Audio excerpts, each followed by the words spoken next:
আরিয়ান অবাক হয়ে আবিষ্কার করলো সে বিছানায় শুয়ে আছে, অথচ তার অস্পষ্ট মনে পড়ছে সে তো বেলকনিতে ছিল। তবে কি সে ঘুমের ঘোরে এখানে এসেছে নাকি অন্য কিছু? নিজের প্রশ্নের উত্তর হাতড়াতে গিয়ে আরিয়ানের চোখ গেল ফ্লোরের দিকে। রুমের ম্লান ড্রিম লাইটের নীলচে আলোয় দেখা যাচ্ছে এক মানবীকে। তৃণা জায়নামাজে বসে দুই হাত তুলে মোনাজাত ধরেছে। ঘড়ির দিকে তাকিয়ে আরিয়ান দেখলো রাত এখন 3টা। এই তো তাহাজ্জুদের সময়। তৃণা কাছে আর অস্ফুট স্বরে কি যেন বিড়বিড় করে বলছে। আরিয়ানের কৌতূহল বেড়ে গেল। সে পা টিপে টিপে নিঃশব্দে বিছানার কিনারায় এসে কান পাতল। ঘরের পিনপতন নীরবতায় তৃণার ভাঙা কণ্ঠের আকুতি আরিয়ানের কানে স্পষ্ট ভেসে এলো। আল্লাহ, সবাই আমার বেলায় এত স্বার্থপর কেন? কেন দুনিয়ার সব মায়া আমার দুয়ারে এসে থমকে দাঁড়ায়? কেন আমাকে অবহেলা করতে কারো হাত কাঁপে না? কারো কলিজায় মায়ায় আর্দ্র হয় না কেন? আমাকে তুচ্ছ করতে, আমার গায়ে হাত তুলতে কেন কারো হৃদয় একটুও কেঁপে ওঠে না? কেউ কি বোঝে না যে আমার এই শরীরটাও ব্যথা পায়? আমি ভেঙে গুড়িয়ে যাব ভেবে কেউ কেন একবারও থমকে যায় না? কেন আমায় অযত্নে রাখতে কারো এক বিন্দু দ্বিধাবোধ হয় না? তবে কি আমি এতটাই মূল্যহীন? আল্লাহ, তোমার পৃথিবীর সব নিয়ম কি শুধু আমার বেলায় বদলে যায়? যেখানে সবার জন্য ভালোবাসা আছে সেখানে আমার জন্য কেন শুধু অবজ্ঞা? এত নিয়মের সাগরে কেন আমাকে এভাবে একলা বাঁচিয়ে রাখলে আল্লাহ?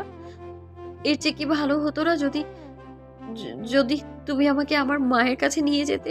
কত রাত হয়ে গেল, আমি সেই মায়া ভরা মুখটা আমার আম্মুকে দেখতে পাই না। এই পাথরের শহরে বুক ফেটে গেলেও আমায় আগলে ধরার মতো তো কেউ নেই। যার আঁচলে মুখ লুকাবো আমি, সেই মানুষটাকেও তুমি নিয়ে গেলে। আমাকেও নিয়ে যাও মাবুদ। এই পাথরের পৃথিবীতে নিঃশ্বাস নিতে আমার দম বন্ধ হয়ে আসছে। ট্রেনা হয়তো আরো কিছু বলছিল, কিন্তু আরিয়ান আর শুনতে পারল না। তার বুকের ভেতরটা এক অজানা অপরাধ বোধে মোচড় দিয়ে উঠল। সে নিঃশব্দে সরে এসে আগের মতো শুয়ে পড়ল। আধারে সিলিংয়ের দিকে তাকিয়ে আরিয়ান মনে মনে ভাবল, এত কিসের কষ্ট এই মেয়ের যে মোনাজাতে বসে এভাবে বুক ফাটিয়ে কান্না করছে। আরিয়ান জীবনের অনেক হিসেব মেলাতে পারলেও তৃণার এই কান্নার হিসেব মেলাতে ব্যর্থ হলো। সে চোখ বন্ধ করে আবারও ঘুমের চেষ্টা করলো। ট্রিনা কিছুক্ষণ পর জায়নামাজ থেকে উঠল। আরিয়ান চোখ বন্ধ করে শুয়ে থেকেও তার প্রতিটি নড়াচড়া টের পাচ্ছিল। সে বুঝতে দিল না যে তৃণার সে বুক ফাটা হাহাকার আর মোনাজাতের প্রতিটি শব্দ তার কানে পৌঁছেছে। খানিক বাদে আরিয়ান এমনভাবে চোখ খুলল যেন সেই মাত্র গভীর ঘুম থেকে জেগেছে। তৃণা আরিয়ানকে চোখ খুলতে দেখে শিউরে উঠল। তার এই আকস্মিক কেঁপে ওঠা আরিয়ানের নজর এড়ালো না। তবে সে কারণটা ঠিক ধরতে পারল না। আরিয়ান নিজের ভেতরেও এক অদ্ভুত অস্বস্তি অনুভব করছিল। শরীরটা বিষিয়ে আছে। বিছানা ছেড়ে উঠে যেন প্রাণ চাইছে না। তৃণা নিষ্পলক দৃষ্টিতে আরিয়ানের দিকে তাকিয়ে রইল। আরিয়ান শুষ্ক গলায় বলল, ট্রিনা, আমাকে একটু পানি দিতে পারবে? ভীষণ তৃষ্ণা পেয়েছে। তৃণা পাথরের মূর্তির মতো কিছুক্ষণ দাঁড়িয়ে রইল। তার ভেতরে তখনও রাতে সেই ভয়ঙ্কর স্মৃতি তাজা। সেই রক্তবর্ণ চোখ, সেই নিষ্ঠুর হাত, সবকিছু মনে পড়তেই তার আত্মা শুকিয়ে যাচ্ছে। তবুও সে কাঁপা কাঁপা হাতে গ্লাসে জল ভরে আরিয়ানের দিকে এগিয়ে দিল। আরিয়ান বারবার অবাক হচ্ছে, মেয়েটা আমায় দেখে এভাবে সিঁটিয়ে যাচ্ছে কেন? আরিয়ান গ্লাসটা হাতে নিতে গিয়েই থমকে গেল। তার নজর গেল তৃণার হাতের সেই পোড়া ক্ষতের উপর। কালচে হয়ে যাওয়া সেই গভীর ক্ষত দেখে আরিয়ান আঁতকে উঠল। আতঙ্কিত গলায় প্রশ্ন করল, এসব কি হয়েছে হাতে? কিভাবে হলো? তৃণা বিস্ময়ে পাথর হয়ে গেল। তার মুখ হাঁ হয়ে এলো। এই লোকটা কি বলছে? কয়েক ঘন্টা আগেই সে নিজের হাতে জ্বলন্ত সিগারেট চেপে ধরলো এখানে, আর এখন দেবদূত সেজে জিজ্ঞেস করছে কি হয়েছে। তৃণাকে চুপ থাকতে দেখে আরিয়ান আবার অস্থির হয়ে বলল, কি হলো? কথা বলতে পারছো না? হাত পড়লো কি করে? দেখে তো মনে হচ্ছে কেউ জানোয়ারের মতো এখানে জ্বলন্ত সিগারেট চেপে ধরেছিল। তৃণা নিজের কানকে বিশ্বাস করতে পারছে না। আরিয়ান কি সত্যি রাতের সেই নাটকীয় অত্যাচারের কথা ভুলে গেল, নাকি ভুলে যাওয়ার এক নিখুঁত নাটক করছে? তৃণার ভয়ের জায়গায় এবার প্রচণ্ড ঘৃণা আর রাগ এসে ভর করল। সে হ্যাঁচকা টানে আরিয়ানের হাতের নাগাল থেকে নিজের হাতটা সরিয়ে নিল। চোখ ফেটে জল আসলো। এবার গলায় সর্বশক্তি সঞ্চয় করে চিৎকার করে উঠল তৃণা, ফাজলামো করছেন আমার সাথে? নিজেই প্রথমে নরপিশাচের মতো অত্যাচার করে এখন দরদ দেখানোর নাটক হচ্ছে। লজ্জিত হওয়া উচিত আপনার। আরিয়ান স্তব্ধ হয়ে তৃণার অগ্নিঝরা চোখের দিকে তাকিয়ে রইল। তার মস্তিষ্ক কোনো উত্তর খুঁজে পাচ্ছে না। সত্যি কি সে এমন কিছু করেছে? তৃণার মুখে নরপিশাচ আর অত্যাচারের কথা শুনে আরিয়ান যেন আকাশ থেকে পড়ল। তার মুখ হা হয়ে এলো। সে ভ্রু কুঁচকে রেগে গিয়ে বলল, এসব কি বলছো তুমি? আমাকে অকারণে রাগিয়ে দিও না। আমি কখন তোমার উপর অত্যাচার করলাম? তৃণা লক্ষ্য করলো লোকটাকে এখন আর মধ্যরাতের মতো ভয়ঙ্কর দেখাচ্ছে না, বরং তার চোখ মুখে একরাশ বিস্ময়। তৃণা মনে মনে ভাবলো, একটা মানুষ এত অল্প সময় সবটা কিভাবে ভুলে যেতে পারে? এটা কি সত্যি স্মৃতি নাকি নিছক অভিনয়? সে আর কথা বাড়িয়ে লাভ দেখলো না, কারণ এই মানুষটার সাথে তর্ক করা মানেই নতুন কোনো বিপদ ডেকে আনা। আরিয়ান বিছানা থেকে নেমে দ্রুত ফার্স্ট এড বক্স নিয়ে এলো। সেখান থেকে একটা মলম বের করে নিয়ে গম্ভীর গলায় বলল, হাতটা বাড়ো, মলম লাগিয়ে দিচ্ছে। মলমটা আমাকে দিন, আমি নিজেই লাগিয়ে নেব। আরিয়ান কোনো কথা না বলে শুধু রক্তবর্ণ চোখে তৃণার দিকে তাকালো। সেই এক চাহনিতেই কাজ হলো। তৃণার দ্বিরক্তি করার সাহস পেল না। ভয়ে সিঁটিয়ে গিয়ে নিজের হাতটা আরিয়ানের দিকে বাড়িয়ে দিল। আরিয়ান এক হাতে তৃণার হাতটা আগলে ধরল। তার স্পর্শ এখন আর কর্কশ নয়, বরং ভীষণ নরম। আরিয়ানের হাতের আঙ্গুল তৃণার হাতে ছোঁয়া মাত্রই তৃণা যন্ত্রণায় আহ করে উঠল। আরিয়ান মুহূর্তের জন্য থমকে গেল, তারপর খুব সাবধানে মলমটা লাগিয়ে দিতে লাগলো। মলম লাগানোর সময় আরিয়ান লক্ষ্য করলো তৃণার হাতে শুধু পোড়া দাগই নয়, বরং হাত মুচড়ানোর কালো হয়ে যাওয়া দাগও স্পষ্ট। তার কপালে চিন্তার রেখা ফুটে উঠল। এসব কিভাবে সম্ভব? কাজ শেষ হতেই তৃণা ছটফট করে উঠে দাঁড়ালো। সে রুম থেকে বেরিয়ে যেতে চাইলে আরিয়ান পেছন থেকে জিজ্ঞেস করলো, কোথায় যাচ্ছ? ছাদে। ছাদে কেন? এত রাতে ছাদে যাওয়ার প্রয়োজন নেই, ঘুমাও। ফজর আজান দিলে তখন যেও। ফজরের আজান অনেক আগেই দিয়ে দিয়েছে। আরিয়ান স্তব্ধ হয়ে গেল। সে বুঝতে পারল ঘুমের অভিনয় করতে করতে সে কখন যে সত্যি গভীর ঘুমে তলিয়ে গিয়েছিল তা নিজেও জানে না। আরিয়ান আর কিছু বলল না। তৃণা পা টেনে টেনে রুম থেকে বেরিয়ে গেল। আরিয়ান একইভাবে বসে আছে। নিজের সত্তা বারবার তাকে কাঠগড়ায় দাঁড় করিয়ে প্রশ্ন করছে, সত্যি কি আমি তৃণার হাত পুড়িয়ে দিয়েছি? আমি কি মেয়েটার হাত মুচড়ে ধরেছিলাম? কিন্তু কেন কেন এমন পিচাসের মতো আচরণ করলাম আমি? আরিয়ান দুই হাতে নিজের মাথাটা চেপে ধরল। রগগুলো দপদপ করছে। অসহ্য এক যন্ত্রণা হচ্ছে মস্তিষ্কে। দীর্ঘক্ষণ চোখ বন্ধ করে অতীত হাতড়ানোর পর তার মনের পর্দায় মধ্যরাতের ঘটনাগুলো ঝাপসাভাবে ভেসে উঠল। পুরোটা পরিষ্কার না হলেও যতটুকু মনে পড়েছে সেটুকুই তাকে নিজের চোখে অপরাধী প্রমাণ করার জন্য যথেষ্ট ছিল। এক বুক ঘৃণা জন্মালো নিজের ওপর। তৃণা তখন ছাদের এক কিনারে রেলিং ধরে দাঁড়িয়ে আছে। এই ছাদটা বেশ পরিপাটি। একদিকে সারিবদ্ধ ফুলের গাছ, অন্য পাশে কিছু সবজির চারা, এক কোণে এক স্টিলের দোলনা থাকলেও তৃণার সেখানে বসতে ইচ্ছে হলো না। সে অপলক দৃষ্টিতে আকাশের দিকে তাকিয়ে রইল। সূর্য এখনো পুরোপুরি ওঠেনি। পূর্ব আকাশে লাল রঙের এক টুকরো আভা ফুটে উঠেছে। ভোরের হিমেল বাতাস এসে তৃণার কোমর ছাপানো লম্বা চুলগুলোকে অবাধ্যভাবে উড়িয়ে দিচ্ছে। তৃণা চোখ বন্ধ করে এই শুদ্ধতাটুকু অনুভব করার চেষ্টা করলো। সে বিশ্বাস করে মানুষের ক্ষত বিক্ষত মন ভালো করার একমাত্র মহা ওষুধ হলো প্রকৃতি। যখন কঠিন সময় আসুক না কেন, প্রকৃতির সান্নিধ্য যেন সব যন্ত্রণা ভুলিয়ে দেয়। হঠাৎ পাশেই কার অস্তিত্ব টের পেয়ে তৃণা চোখ খুলল। দেখলো আরিয়ান তার পাশেই দাঁড়িয়ে আছে। দৃষ্টি তার আকাশের দিকেই নিবদ্ধ। তৃণা অস্বস্তিতে কয়েক পা দূরে সরে গেল। আরিয়ান তৃণার দিকে না তাকিয়ে খুব নিচু স্বরে বলে উঠল, সরি। কেন? রাতে সে অনাকাঙ্ক্ষিত ঘটনার জন্য। তৃণা একটা দীর্ঘশ্বাস ফেলল। মনে মনে বিড়বিড় করে বলল, তাহলে এতক্ষণ ঘরে অত নাটক করার কি প্রয়োজন ছিল? সব মনে থেকেও না বোঝার ভান করার মানে কি? তৃণাকে আপন মনে বিড়বিড় করতে দেখে আরিয়ান এবার তার দিকে তাকালো। তার চোখে এখন অপরাধ বোধের ছায়া। সে জিজ্ঞেস করলো, কিছু বললে? ট্রিনা আরিয়ানের চোখের দিকে তাকালো না, নির্লিপ্ত কণ্ঠে উত্তর দিল, না না, কিছু না। আর সরি বলার প্রয়োজন নেই।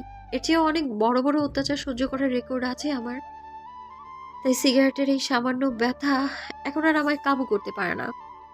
আরিয়ান বিমূঢ় হয়ে তাকিয়ে রইল ট্রিনার দিকে। ট্রিনা আবারও বলতে লাগলো, তার দৃষ্টি তখনও দূরের দিগন্তে।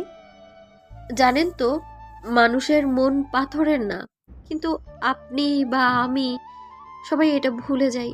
কাউকে কোনো আঘাত দেওয়ার আগে, কাউকে রক্তাক্ত করার আগে আমরা একবারও ভাবি না যে অপরপক্ষের মানুষটা কতটা ভেঙে যেতে পারে। তারপর কাজ শেষে আমরা খুব সুন্দর করে একটা ছোট্ট শব্দ বলে দিই, সরি। আচ্ছা বলুন তো, এই 3 অক্ষরের শব্দটা কি সেই মনের গভীর ক্ষতটাকে কোনোদিন সুস্থ করতে পারে? আরিয়ান এবার কিছুটা বিরক্ত হলো। তার ভেতরে যে অপরাধবোধ কাজ করছিল, ট্রিনার তপ্ত কথাগুলো তাকে যেন আরো উস্কে দিল। সে কিছুটা কড়া গলায় বলল, আমি তোমাকে একটা সরি বলেছি, আর সেই ওসিলে তুমি আমাকে হাজারটা কথা শুনিয়ে দিলে। আমি ঠিক কবে কত বছর আগে কাউকে সরি বলেছিলাম তা আমার নিজেরই মনে নেই। আজ তোমাকে বললাম, আর এখন মনে হচ্ছে তোমাকে সরি বলাটা আমার জীবনের সবচেয়ে বড় অন্যায় হয়েছে। কথাটা এক নিঃশ্বাসে বলেই আরিয়ান হনহন করে ছাদ থেকে নেমে গেল। তার ইগোতে লেগেছে। সে চেয়েছিল ক্ষমা চেয়ে পরিস্থিতি স্বাভাবিক করতে, কিন্তু ট্রিনার বাস্তবধর্মী কথাগুলো তাকে আয়নার সামনে দাঁড় করিয়ে দিয়েছে, যা সে সহ্য করতে পারছিল না। ট্রিনা আরিয়ানের চলে যাওয়ার পথের দিকে তাকিয়ে একটা ক্ষুণ্ণ করুণ হাসল। সে মনে মনে ভাবল, মানুষ বোধহয় এমনই, নিজের অন্যায়টা মেনে নেওয়ার চেয়ে অন্যায়ের ওপর দোষ চাপাতেই তারা বেশি স্বাচ্ছন্দ্য বোধ করে। আরিয়ান রুম থেকে বের হয়ে নিচে নামতেই দেখলো এক চমৎকার পারিবারিক আবহ।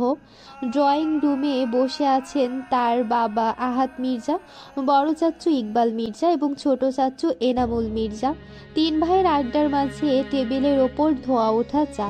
ব্যস্ততার কারণে প্রতিদিন এই দৃশ্য দেখা যায় না, কারণ কাজের চাপে সবাই আলাদা থাকে। তবে সকালের এই সময়টায় মাঝে মাঝে তাদের এই অটুট বন্ধন ফুটে ওঠে। পুরো বাড়ির মানুষ জানে এই 3 ভাইয়ের মধ্যে কোনো দিন কোনো বিষয় নিয়ে বড় কোনো তর্ক হয়নি। তাদের এই মিল আর ভালোবাসায় হয়তো পুরো মির্জা পরিবারকে এক সুতোয় বেঁধে রেখেছে, নয়তো এতগুলো মানুষ এক ছাদের নিচে থাকা বর্তমান সময়ে প্রায় অসম্ভব। আরিয়ান এগিয়ে গিয়ে হাসি মুখে বলল, গুড মর্নিং। 3 জনই একযোগে উত্তর দিলেন, গুড মর্নিং। ছোট চাচ্চু এনামুল মির্জার সাথে আরিয়ানের সম্পর্ক অনেকটা বন্ধুত্বের মতো। আরিয়ান সরাসরি গিয়ে চাচ্চুর পাশে বসলো এবং তার পেটে একটা মৃদু টোকা দিয়ে ফিসফিস করে বলল, কে চাচ্ছু, পেটে তো দেখি বেশ ভুঁড়ি পাচ্ছে। গতকাল রাতে ছোট মাও ঠিক একই কথা বলল। সত্যি করে বলতো বাবা, আমাকে কি দেখতে খুব খারাপ লাগছে? আরে না, তেমন খারাপ না। নিয়মিত একটু এক্সারসাইজ করো, দেখবে সব ঠিক হয়ে যাবে। এক্সারসাইজ? আমি আবার কি এক্সারসাইজ করব? চিন্তা করো না, সময় করে একদিন আমি সব নিয়ম শিখিয়ে দেব। ছেলের কথা শুনে আহাদ মির্জা হেসে বললেন, এনামুল, তুই আসলে এখনো সেই ছোটই রয়ে গেলি। বড় ভাই, ওভাবে বলো না। আমি বয়সে বড় হয়েছি ঠিকই, কিন্তু আমার মনের বয়সটা এখনো বাড়েনি। তার এই সরস মন্তব্য ড্রয়িং রুমে হাসির রোল পড়ে গেল। হাসি থামলো বড় চাচ্চু ইকবাল মির্জা আরিয়ানের দিকে তাকিয়ে প্রশ্ন করলেন, আরিয়ান, তোমার ব্যবসার কি খবর? সব ঠিকঠাক চলছে তো? জি চাচ্ছু, ভালোই চলছে। সম্প্রতি একটা নতুন প্রজেক্ট হাতে পেয়েছে, সেটা নিয়েই এখন একটু ব্যস্ত আছে। আড্ডার মাঝে মিতু বিস্কুটের প্লেট নিয়ে এলো। এনামুল মির্জা মিতুর দিকে তাকিয়ে উদাস গলায় জিজ্ঞেস করলেন, বৌমা, রোহান কি কিছু বলেছে? কবে আসবে? আমাকে তো ছেলেটা কিছুই বলে না। রোহানের নামটা উচ্চারণ হতেই ড্রয়িং রুমের সেই হাসি খুশি পরিবেশটা নিমিষেই থমকে গেল। মিতু ঠোঁটের কোণে এক চিলতে ম্লান হাসি ফুটিয়ে বলল, না বাবা, রোহন আমাকে আসার বিষয়ে কিছুই বলেনি। রোহান কি তোমাকে নিয়মিত কল দেয়? মিতু কিছুক্ষণ পাথরের মতো নিথর হয়ে রইল। তার টলমলে চোখে এক মুহূর্তের জন্য যেন এক সমুদ্র বিষাদ খেলা করে গেল। পরক্ষণেই নিজেকে সামলে নিয়ে খুব ধীর কণ্ঠে বলল, জি, নিয়মিত কল দেয়, সব সময় আমার খবর নেয়। মিথ্যাটা বলেই মিতু দ্রুত পায়ে উপরে উঠে গেল। ঘরের সবাই জানে রোহান মিতুর সাথে নিয়মিত কথা বলে না। 5 বছর আগে বিদেশ গিয়ে সে যেন নিজের শিকড় ছিঁড়ে ফেলেছে। এই দীর্ঘ সময়ে মাত্র 2 বার দেশে ফিরেছে সে। মিতুর এই বুক ফাটা দীর্ঘশ্বাস সবাই টের পেলেও কেউ কিছু বলতে পারে না। আহাদ মির্জা এবার আরিয়ানের দিকে ফিরে আদেশ দিলেন, আজ তুমি ত্রিনাকে নিয়ে উমমের বাড়িতে যাবে। পারবো না আব্বু, আমি আজ ভীষণ ব্যস্ত। পারবে না মানে কি? শ্বশুর বাড়ি বউকে নিয়ে পরের দিনই যেতে হয়, আর তোমার বিয়ের আজ 3 দিন হয়ে গেল। আমার কথার অবাধ্য হওয়ার চেষ্টা করো না। বলতে বলতে আহাদ মির্জার কণ্ঠটা হঠাৎ নরম হয়ে এলো। তিনি কিছুটা ব্যথিত স্বরে বললেন, দেখো আরিয়ান, তুমি আমার গর্ব। তুমি কোনো দিন আমার সম্মান নষ্ট করোনি, কিন্তু এই বিয়েটা নিয়ে তুমি আমায় হতাশ করেছ। দোহাই তোমার, আমাকে আর সবার সামনে অসম্মানিত করো না। কথাগুলো বলে আহাদ মির্জার উত্তরের অপেক্ষা না করে উঠে চলে গেলেন। আরিয়ান সোফায় বসে রইল। তার মাথার ভেতর রক্ত টকবক করছে। তৃণার প্রতি তার বিতৃষ্ণা যেন শতগুণ বেড়ে গেল। এই তৃণা আসার পর থেকেই তাকে বাবার কাছে এত বড় হয়েও ধমক খেতে হচ্ছে। বড় চাচু ইকবাল মির্জা যাওয়ার সময় আরিয়ানের কাঁধে হাত রাখলেন, নিচু স্বরে সাবধান করে দিয়ে বললেন, রোহানের মতো তুইও রসাতলে যাস না আরিয়ান, সময় থাকতে নিজেকে সামলা। আহাদ মির্জার আদেশ আরিয়ানের কাছে পাহাড়ের মতো ভারী মনে হলো। বাবার সেই আবেগঘন কথাগুলো যেখানে সম্মান আর গর্বের প্রশ্ন জড়িয়ে আছে তা এড়িয়ে যাওয়ার সাধ্য আরিয়ানের নেই। বিকেলের দিকে ঠিক হলো বাড়ির ছোটরা সকলে মিলে তৃণাদের বাড়িতে বেড়াতে যাবে। গোধূলির আকাশ তখন শেষ লগ্নে এসে থেমেছে। আরিয়ান আর তৃণা হাওলাদার বাড়ি অর্থাৎ তৃণাদের বাড়ি যাবে। তৃণা নিজের মনে বেশ খুশি হয়ে রেডি হচ্ছে। পরনে তার একটি খয়েরি রঙের শাড়ি, যা গোধূলির এই ম্লান আলোয় তাকে আরও মায়াবী করে তুলছে। অন্যদিকে আরিয়ান পরেছে কুচকুচে কালো রঙের স্যুট কোট। ড্রেসিং টেবিলের সামনে দাঁড়িয়ে আরিয়ান যখন গম্ভীর মুখে হাতে ঘড়ি বাজছিল, তৃণা আয়নায় সেই দিকে বেশরমের মতো তাকিয়ে রইল। আরিয়ান বিষয়টি লক্ষ্য করে একটা হালকা গলা খাকারি দিতে তৃণার সম্মতি ফিরে পেয়ে চোখ সরিয়ে নিল। সে নিজেই বুঝতে পারে না কেনই লোকটার দিকে সে বারবার এমন বোকার মতো তাকিয়ে থাকে। ঠিক তখনই গত রাতের সে ভয়াবহ স্মৃতিগুলো মনে পড়তে শুরু করলো। মুহূর্তেই ভালো লাগাটুকু উবে গিয়ে একাকার সমান ঘৃণা মনের ভেতর ভিড় জমালো। আরিয়ান ঘড়ি ঠিক করতে করতে বলল, এইভাবে বোকার মতো দাঁড়িয়ে না থেকে নিচে আসো, দেরি হচ্ছে। নওশিকে একটু আমার রুমে আসতে বলবেন। আরিয়ান ওকে আচ্ছা বলে রুম থেকে বেরিয়ে গেল। তৃণা একা একাই অনেকক্ষণ ধরে নিজের ব্লাউজের ফিতা লাগানোর চেষ্টা করছিল, কিন্তু কিছুতেই পারছিল না। তাই সে নৌশিকে ডেকে দিতে বলেছিল, কিন্তু অনেকটা সময় পেরিয়ে গেল, নৌশি এলো না।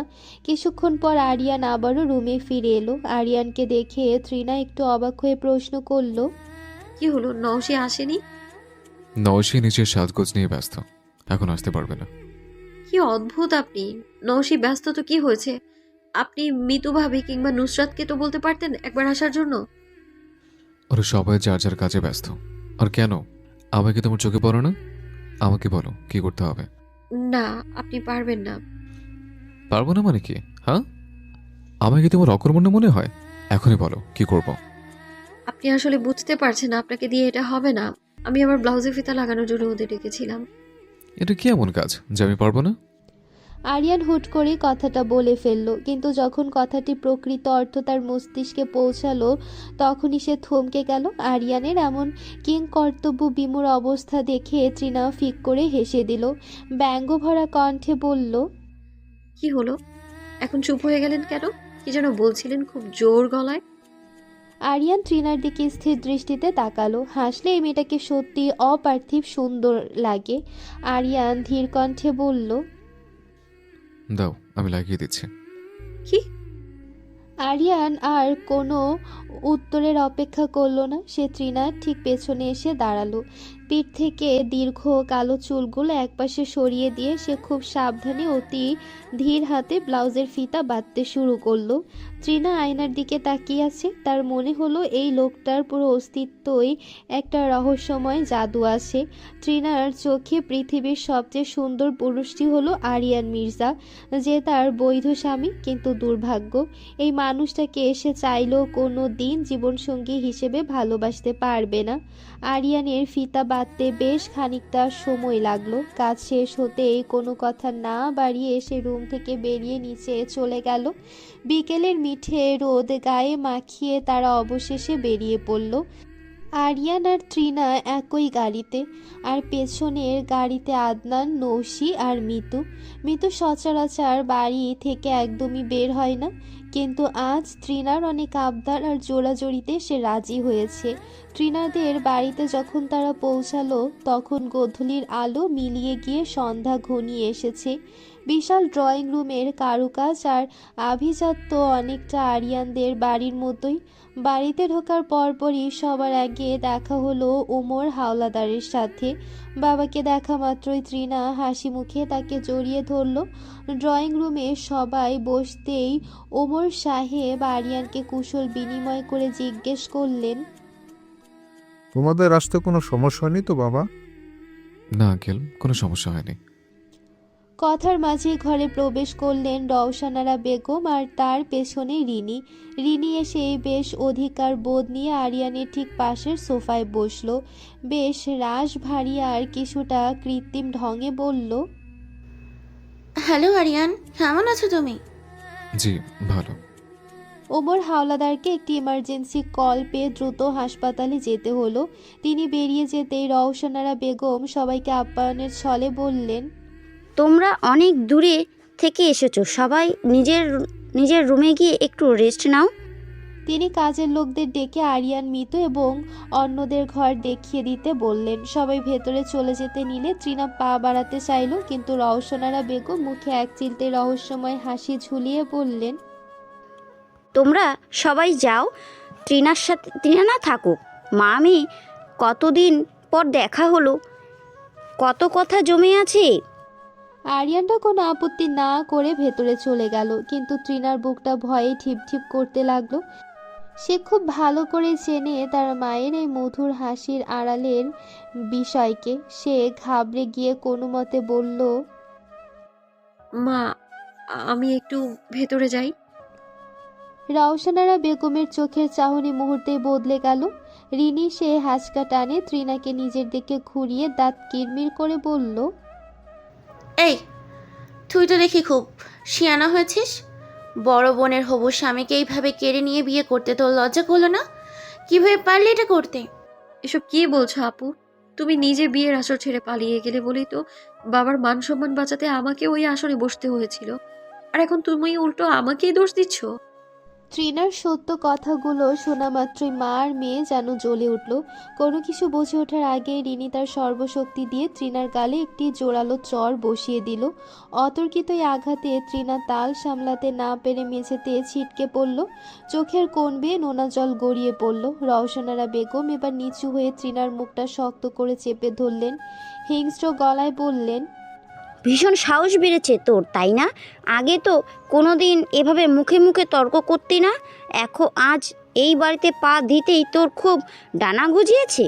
তৃণা ব্যথায় কুঁকড়ে যাচ্ছিল। রওশনারা বেগম এতটাই জোরে মুখ চেপে ধরেছেন যে মনে হচ্ছিল তার নখগুলো তৃণার নরম চামড়ায় গেঁথে যাবে। একটু পর অবজ্ঞার সাথে ঝাড়া দিয়ে মুখটা ছেড়ে দিলেন তিনি। তারপর তীব্র তিক্ত গলায় বললেন, শোন, খুব তাড়াতাড়ি তুই আরিয়ানের থেকে ডিভোর্স নিবি। তোর মতো এক টুকরো কালির গলায় কি করে আরিয়ানের মতন দামি মুক্ত মানায়? তুই নিজেকে আরিয়ানের যোগ্য মনে করিস? তৃণা আর একটিও শব্দ উচ্চারণ করল না। বুক ফাটা কান্না চেপে ধীর পায়ে সে জায়গা ত্যাগ করলো। শরীর আর মনের এই অপমান বয়ে নিয়ে সে করিডোর দিয়ে হেঁটে যেতে লাগলো। তৃণা আড়াল হতেই রিনির চেহারায় ফুটে উঠল আধিক্যেতা। সে তার মায়ের হাত ধরে আবদারের সুরে বলতে লাগলো, মামি, আমি কত বড় ভুল করলাম দেখলে? এই আরিয়ান যত হ্যান্ডসাম সেটা তো ছবিতে দেখে অতটা বুঝিনি মামি, সত্যি বলছি। লোকটাকে সামনাসামনি দেখে না প্রথম দেখাতে আমার পছন্দ হয়ে গেছে। ওকে আমার চাই চাই। কি বলছো এসব পাগলের মতন? ওই টিনার সাথে তো আরিয়ানের বিয়ে হয়ে গেছে, সামাজিকভাবে সবাই জানে। এখন তুমি কি করে? সো হোয়াট মাম্মি, বিয়ে হয়েছে তো কি হয়েছে? বর্তমান যুগে বিয়ে ভাঙা কি খুব কঠিন কাজ? আজ বিয়ে হয়েছে তো কাল ডিভোর্স হবে। আর আমি যতটুকু লক্ষ্য করেছি তাতে আমার স্পষ্ট মনে আছে আরিয়ানও ট্রিনাকে বিন্দুমাত্র পছন্দ করে না। ওদের মধ্যে কোনো স্বামী স্ত্রীর রসায়ন আমি দেখিনি। রওশনারা বেগমের যুক্তি শুনে কিছুক্ষণ চুপ করে রইলেন। তারপর তার ঠোঁটের কোণে এক চিলতে ধূর্ত হাসি ফুটে উঠল। তিনি মনে মনে হিসাব কষলেন, আরিয়ানদের বংশ মর্যাদার প্রতিপত্তি আকাশ ছোঁয়া। যদি কোনোভাবে তৃণার থেকে আরিয়ানকে আলাদা করে রিনির সাথে জুড়ে দেওয়া যায় তবে সেটা তাদের পরিবারের জন্যই বড় জয়। তিনি হেসে বললেন, তুমি ঠিক বলেছ। আরিয়ান যদি টিনাকে অপছন্দই করে তবে এই সম্পর্ক বেশি দিন টিকবে না। তুমি শুধু আরিয়ানের মনে নিজের জায়গা করে নাও, বাকিটা আমি দেখে নেব। ওই আপদটাকে বিদায় করতে আমার বেশিক্ষণ সময় লাগবে না। মিতু তার নিজের রুমে দরজা বন্ধ করে নিস্তেজ হয়ে বসে আছে। হাতের মুঠোয় থাকা মোবাইলের স্ক্রিন জ্বলে আছে আর সেখানে ভেসে আছে একটি হাসিখুশির ছবি। রোহান, তার সেই স্বামী যাকে সে ভালোবেসে ঘর বেঁধেছিল, অথচ আজ সেই স্বামীর কাছে দিনে 24টা ঘন্টার মধ্যে মৃত্যুর জন্য 1 মিনিট সময় হয় না। স্মৃতিগুলো মৃত্যুর চোখের সামনে সিনেমার স্লাইডের মতন ভেসে উঠল। তারা দুজন তখন ইন্টার সেকেন্ড ইয়ারে পড়তো। মৃত্যু রূপ আর স্নিগ্ধতার জন্য কলেজ তাকে সবাই ক্রাশ গার্ল বলতো। কত ছেলে যে তাকে প্রেমপত্র দিত তার হিসেব নেই। কিন্তু সেই ভিড়তে একজনই ছিল পাগল প্রেমিক, সে হলো রোহান মির্জা। রোহান তখন মিতুকে না দেখে একদিনও থাকতে পারত না।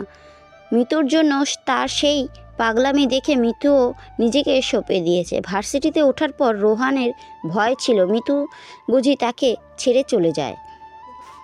সেই ভয় থেকে মির্জা নিজের ক্যারিয়ার গড়ার আগেই মির্জা পরিবারকে রাজি করিয়ে মিতুর পরিবারে বিয়ের প্রস্তাব পাঠিয়েছিল। রোহানের সেই প্রচণ্ড জেদের কাছে সবাই হার মেনেছিল। বিয়ের প্রথম বছরটা যেন স্বপ্নের মতন কেটেছিল। মিতু যেখানেই যেত রোহানের নজর থাকতো কেবল মিতুর উপরে, চোখের আড়াল হতে দিত না এক মুহূর্তের জন্য। তারপর রোহান স্কলারশিপ নিয়ে ইংল্যান্ড চলে গেল। শুরুতে কয়েক মাস সব ঠিক ছিল, কিন্তু সময় যত গড়াচ্ছে রোহান তত বদলে গেছে। এখন সে সারাদিনে একবারও কল দেয় না। মিতু নিজে করলে ব্যস্ততা দেখিয়ে ফোনের সংলগ্ন বিচ্ছিন্ন করে দেয়। বিয়ের 4 বছর পার হতে চলল, এখন মাসে একদিনও রোহান নিজ থেকে খোঁজ নেয় না। মিতু কল দিলে তবেই কথা হয়, নয়তো না। মিতু চোখের জল টুপ করে মোবাইলের স্ক্রিনের উপরে পড়ল। স্ক্রিনে থাকা সেই পুরুষটির মুখে কাঁপা কাঁপা আঙুল বুলিয়ে মিতু বিড়বিড় করে বলল, মানুষ এতটা বদলে যায় কি করে রোহান? মানুষ তো গিরগিটি না, তবু ওরা গিরগিটির আগে কিভাবে এভাবে রং বদলায়? বুকের ভেতরটা যন্ত্রণায় ফেটে যাচ্ছে মিতুর। মাঝে মাঝে তার খুব ইচ্ছে হয় এই মিথ্যে মায়ার পৃথিবী ছেড়ে চিরতরে চলে যেতে। বহুবার সে আত্মহত্যার চেষ্টাও করতে গিয়ে থমকে গেছে, কিন্তু মরার সাহসটুকু যেন আজ ফুরিয়ে এসেছে। আরিয়ান রুমে ঢুকতেই একটা তুলতুলে সাদা বিড়াল এসে তার পায়ে সুরসুরি দিতে লাগলো। বিড়ালটার স্পর্শে আরিয়ান নাক মুখ কুঁচকে দ্রুত কয়েক পা দূরে সরে গেল। এমনিতে সে খুব গোছানো মানুষ, তার উপর এই জাতীয় জন্তু জানোয়ার দেখলে তার গা পিত্তি জ্বলে যায়। বিড়ালটা আরিয়ানের বিরক্তি বুঝতেই পারল না। সে স্থির হয়ে বসে আরিয়ানের দিকে তাকিয়ে বারবার মিউ মিউ করে করুণ সুরে চিৎকার করতে লাগলো। আরিয়ান ভ্রু কুঁচকে বিড়ালটার দিকে তাকিয়ে বিরক্ত গলায় বলল, সমস্যা কি তোর বিলু? ডাকছিস কেন এভাবে? বিড়ালটা আরিয়ানের কথা বুঝলো কিনা কে জানে, সে উত্তরের বদলে আরো জোরে শব্দ করলো। ঠিক তখনই তৃণা রুমে ঢুকলো। নিজের প্রিয় বিড়ালকে দেখা মাত্রই তৃণার বিস্ময়ে মুখে এক চিলতে হাসির রেখা ফুটে উঠল। সে দরজা থেকে আদুরে গলায় ডাকলো, মিহু। তৃণার পরিচিত কণ্ঠস্বর শোনা মাত্রই বিড়ালটা তীরের বেগে দৌড়ে তার কাছে চলে গেল। তৃণা পরম মমতায় মিহুকে কোলে তুলে নিয়ে ওর মুখে চুমু খেলো। কোলে নিয়ে তৃণা লক্ষ্য করলো এই কয়দিনে বিড়ালটা বেশ শুকিয়ে গেছে। হয়তো ওর অবর্তমানে কেউ ঠিকমতো মিহুকে খাবার দেয়নি। মিহু তৃণার কাঁধে মুখ ঘষছে আর বিরামহীন অভিযোগের সুরে মিউ মিউ করে যাচ্ছে। তৃণা বিড়ালটার মাথায় হাত বুলিয়ে ভীষণ আইসি কণ্ঠে বলল, তোর এখানে থাকতে খুব কষ্ট হয়েছে তাই না রে? চিন্তা করিস না, এবার তোকে সাথে করে নিয়ে যাব আমি ওই বাড়িতে। ওই বাড়ি নিয়ে যাবে মানে? খবরদার, আমি এই বিড়ালকে আমার বাড়িতে ঢুকতেই দেব না। এমনিতে তুমি আমার ঘাড়ে অবোধ হয়ে চেপে আছো, এখন আবার আরেকটা ঝামেলার সাথে নিতে চাইছ? একদম ঝামেলা বলবেন না। আপনার মনে কি দয়া মায়া বলতে কিছু নেই? এমন একটা সুন্দর বিড়ালকে আপনি ঝামেলা বলছেন? কথাটা বলে তৃণা আবারও মিহুকে বুকের সাথে মিশিয়ে নিয়ে আদর করলো। আরিয়ান বিরক্তি ও কৌতূহল মেশানো দৃষ্টিতে তৃণার দিকে তাকিয়ে জিজ্ঞেস করলো, আচ্ছা, এটা ছেলে বিড়াল নাকি মেয়ে? ছেলে। ছি, তোমার লজ্জা করে না একটা ছেলে বিড়ালকে এভাবে বুকের সাথে চেপে ধরতে? মানে কি? না, হ্যাঁ বলো। তোমার লজ্জা হওয়া উচিত। একটা পরপুরুষ বিড়ালকে এভাবে কোনোভাবে এত জড়িয়ে ধরা ঠিক না। কি করব বলুন?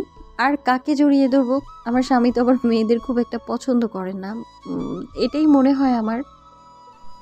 তৃণার মুখ থেকে এমন ইঙ্গিতপূর্ণ কথা শুনে আরিয়ানের চল শক্ত হয়ে গেল। মুহূর্তের মধ্যে সে একদম তৃণার শরীরে খুব কাছে গিয়ে দাঁড়ালো। রাগিয়ে কিন্তু গম্ভীর কণ্ঠে বলল, কি বললে তুমি? আমার মেয়ে মানুষ ভালো লাগে না? এর অর্থ তুমি কি জানো? আমি তো বুঝেই বলেছি। তা না হলে কি নিজের স্ত্রীর হাতটা অবধি এই কদিনে ঠিক করে ধরতেন না? আপনি তো কেবল আঘাত করতেই জানেন। শোনো শ্যামকন্যা, আমার পুরুষত্ব বা সম্মান নিয়ে প্রশ্ন তোলো না। তাহলে কি? তাহলে তোমার মা ডাক শুনতে বোধহয় খুব বেশি সময় লাগবে না। আরিয়ানের এই অপ্রত্যাশিত জবাবে তৃণা যেন কারেন্টের শক খেলো। মুহূর্তের মধ্যে সে কয়েক পা পিছিয়ে গেল। তৃণা লজ্জা পেল নাকি ভয় পেল সেটা বোঝা কঠিন, তবে তার চোখে মুখে এক ধরনের অস্বস্তি ফুটে উঠল। সে তো আরিয়ানকে কেবল একটু রাগাতে চেয়েছিল, কিন্তু আরিয়ান যে এত সরাসরি আক্রমণ করবে তা সে ভাবেনি। তৃণা চায় না আরিয়ান কোনোভাবেই তাকে স্পর্শ করুক। সে মনে মনে বিড়বিড় করে বলল, পুরুষ মানুষদের না ঘাটানোই ঠিক আছে। এরা রাগের মাথায় কখন যে কি করে ফেলতে পারে। আরিয়ান তৃণার সে ভয়ার্থ আর অপ্রস্তুত মুখখানা দেখে মনে মনে বেশ মজা পেল। সে তৃণার দিকে তাকিয়ে বিজয়ের হাসি হেসে বলল, কি হলো? এতক্ষণ তো খুব ক্ষয় ফুটছিল, এখন কি হাওয়া উড়ে গেল? তৃণার তর্কে গেল না। হার মানার ভান করে দ্রুত বিছানা গোছাতে শুরু করলো। তবে তার হৃৎপিণ্ডটা তখনও স্বাভাবিকের চেয়ে দ্রুত গতিতে স্পন্দিত হচ্ছিল।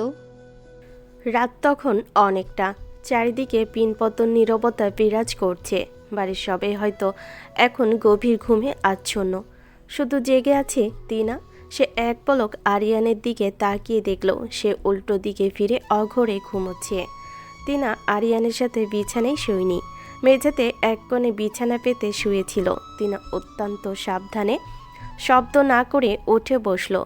ঘরের কোণে রাখা তার সেই বহু পুরনো আলমারিটা ধীর হাতে খুলল সে। একগাদা কাপড়ের পেছনে লুকানো অংশ থেকে বের করে আনলো একটি কাঠের ফ্রেমের বাঁধানো ছবি। সেখানে তিনজন মানুষের হাস্যোজ্জ্বল মুখ, মাঝখানে ছোটবেলার তৃণা আর দুপাশে তার বাবা মা। তৃণা ছবিটা নিয়ে আলমারিতে পিঠ ঠেকিয়ে মেঝেতে বসে পড়ল। ছবির মহিলার মুখখানায় অতি যত্ন আর মমতায় হাত ছুঁয়ে দিল সে। ছবিতে মহিলাটির বয়স বড়জোর 25 হবে। নিখুঁত সুন্দরী এবং ভীষণ রূপবতী একজন নারী। তৃণা ছোটবেলায় শুনেছে তার জন্মের পর পাড়া প্রতিবেশী সবাই অবাক হয়ে বলতো, বাবা মা এত সুন্দর অথচ মেয়েটা এমন শ্যামলা হলো কি করে। তিনার গায়ের রং চাপা বলে তার দাদিও তিনার মাকে অনেক কটু কথা শুনিয়েছে, কিন্তু তৃণার বাবা মা এসবের তোয়াক্কা করেনি। তাদের কাছে তৃণা ছিল পৃথিবীর শ্রেষ্ঠ উপহার। ভালোবাসার কোনো কমতি ছিল না সেই ছোট্ট সংসারে। কিন্তু প্রবাদে আছে না, অতিরিক্ত সুখ নাকি সয় না। তৃণার ক্ষেত্রেও তাই হলো। তৃণার যখন মাত্র 10 বছর, তখন এক ভয়াবহ রোড অ্যাক্সিডেন্টে সব তছনছ হয়ে গেল। তাদের গাড়িটি নিয়ন্ত্রণ হারিয়ে নদীতে পড়ে গিয়েছিল। ভাগ্যক্রমে ছোট্ট তৃণা আর তার বাবা বেঁচে ফিরে এলেও চিরতরে হারিয়ে গেলেন তৃণার মা মেহেরজান। পুলিশ উদ্ধারকারী দল অনেক খুঁজেও তাকে পায়নি। শেষ পর্যন্ত সবে ধরে নিয়েছিল উত্তাল স্রোতে তিনি হয়তো বহু দূরে ভেসে গেছেন, আর বেঁচে থাকা সম্ভব নয়। সেই থেকে তৃণার জীবনের বসন্ত ফুরিয়ে গেছে। মায়ের আদর আর বাবার সেই নিঃস্বার্থ ভালোবাসা হারিয়ে আজ সে এই বাড়িতেই পরবাসী। ছবির মেহেরজানের স্নিগ্ধ মুখের দিকে তাকিয়ে তৃণার চোখের জল টুপ করে ফ্রেমের কাচের উপর পড়ল। আজ তার বড় জানতে ইচ্ছে করছে, মা থাকলে কি রিনি আর রোশনারা বেগম তাকে এভাবে মারার সাহস পেত। বুকের ভেতর জমে থাকা দীর্ঘশ্বাসগুলো আজ শব্দ হয়ে বেরিয়ে আসতে চাইছে। সে খুব নিচু স্বরে বিড়বিড় করে বলল, আম্মু, তুমি সব সময় বলতে তোমার মেয়ে হবে ভীষণ সাহসী। তুমি শিখিয়েছিলে কখনো অসহায় হয়ে থাকতে নেই, কারণ মানুষ অসহায়ত্বের সুযোগ নিতে ভালোবাসে। তোমার সেই প্রতিটা কথা আজও আমার কানে স্পষ্ট বাজে আম্মু। কিন্তু দেখো, তোমার মেয়ে তোমার কথা রাখতে পারছে না। আজ আমি বড় বেশি অসহায়। আমি না চাইতে চোখের জল বেরিয়ে গড়িয়ে পড়ে আমার। আমি চাইলেও কারো মনের মণিকোঠায় একটুখানি জায়গা করে নিতে পারি না আম্মু। আমার সাথে কেন এমন হয় আম্মু? তৃণার কান্নার শব্দটা হয়তো খুব ক্ষীণ ছিল, কিন্তু রাতের এই পিনপতন নিস্তব্ধতায় তা প্রতিধ্বনিত হচ্ছিল। হঠাৎ সে খেয়াল করলো বিছানায় আরিয়ান নড়াচড়া করছে, হয়তো সে জেগে যাচ্ছে। তৃণা বুক ধরফরানি নিয়ে তাড়াহুড়ো করে ছবির ফ্রেমটা আবার কাপড়ের আড়ালে লুকিয়ে ফেলল। এই একটা ছবি তার জীবনের পরম সঞ্চয়। রোশনারা বেগম এই বাড়িতে আসার পর মেহেরজানের আর কোনো স্মৃতিচিহ্ন বাকি রাখেননি। সব ছবি তিনি ভেঙে চুরমার করে দিয়েছেন। কেবল এই ছোট্ট ছবিটায় তৃণা অনেক কষ্টে বুক দিয়ে আগলে রেখেছে। নৌশি আদনানের রুমে গান গাইতে গাইতে ঢুকলো। আদনানের রুমে সে যখন ঢুকলো, ঘর তখন একেবারে ফাঁকা, শুধু ওয়াশরুমের ভিতর থেকে পানি পড়ার শব্দ আসছে। নৌশি দরজার কাছে গিয়ে মুখ টিপে হেসে হাঁক ছাড়ল। ও আদু ভাই, ওয়াশরুমে নাকি? তোর এই লম্বা জিপটাকে একটু থামাবি? তোরে না কতবার বলছি আমাকে ওই পচা নামা ডাকবে না। আদু ভাই আবার কি? নামটা শুনলে মনে হয় আমি কোনো আলুর বস্তা। আরে নামটা তো দারুণ কিউট, শুনলে কেমন জানি আদু আদু আদুর ভাব আসে। তুই আসলে এসব বুঝবি না। ঠিক সেই মুহূর্তেই আদনানের ফোনটা খাটের উপর থেকে টুংটাং শব্দে বেজে উঠল। নৌশি গলা বাড়িয়ে বলল, তোর ফোনে কেউ কল করছে। খবরদার কল ধরবি না, আমি বের হয়ে ব্যাক করবো। নৌশি চোখের তারা চিকচিক করে উঠল। আদনান বারণ করেছে মানেই হলো এই কলটা ধরা এখন তার নাগরিক দায়িত্ব। সে বাঁকা হেসে ফোনটা হাতে নিল। স্ক্রিনের দিকে তাকাতেই দেখল নাম সেভ করা স্বপ্না, আর নামের পাশে বড় বড় দুটো লাল টুকটুকে হার্ট ইমোজি। নৌশির মাথায় তখন শয়তানি বুদ্ধি কিলবিল করছে। সে কলটা রিসিভ করে একদম বিড়াল ছানার মতো মিষ্টি গলায় বলল, হ্যালো, কে বলছেন? হ্যালো, আপনি কে? আর আদনান কোথায়? আমি আদনানের কাজিন। আপনি কি রিনা আপু বলছেন? না। ও আচ্ছা, তার মানে আপনি লিজা আপু? আহা, সরি, আসলে কালই তো আদনান ভাইয়া আপনার সাথে আমাকে পরিচয় করিয়ে দিল। আমি তো কি সুন্দর ভাবি ভাবি বলে ডাকলাম। আপনার কি মনে হয়? কি? লিজা, রিনা, এই আদনানের বাচ্চার আসলে কয়টা গার্লফ্রেন্ড আছে শুনি? আরে বেশি না, গুনে গুনে এই ধরেন 12-14টা হবে। আমি তো বলি ভাইয়া টিম করে একটা ফুটবল ম্যাচ খেলো গার্লফ্রেন্ডে নিয়ে, কিন্তু সে তো শুনেই না। আদনান তখন তোয়ালে দিয়ে মাথা মুছতে মুছতে ওয়াশরুম থেকে বের হয়ে থমকে দাঁড়িয়ে পড়ল। দেখল নৌশি তার ফোনের উপর হাত রেখে হাসিতে লুটিয়ে পড়ছে। আদনানের মনে হলো তার পায়ের তলা থেকে আজ মাটিটা সত্যি সরে যাচ্ছে। আদনান তোয়ালে ফেলে দিয়ে ঝড়ে বেগে ছুটে এসে নৌশির হাত থেকে ফোনটা ছিনিয়ে নিল। কোনো মতে হাঁপাতে হাঁপাতে বলল, হ্যালো হ্যালো স্বপ্না, শোনো আমার কথা। ব্লাডি বাস্টার্ড, তুই একটা আস্ত চিটার। তুই শালা কয়টার সাথে প্রেম করিস? রিনা আর লিজা কারা? ওরা কি তোর ফুটবল টিমের মেম্বার? আজ থেকে তোর সাথে আমার সব শেষ। Just get lost.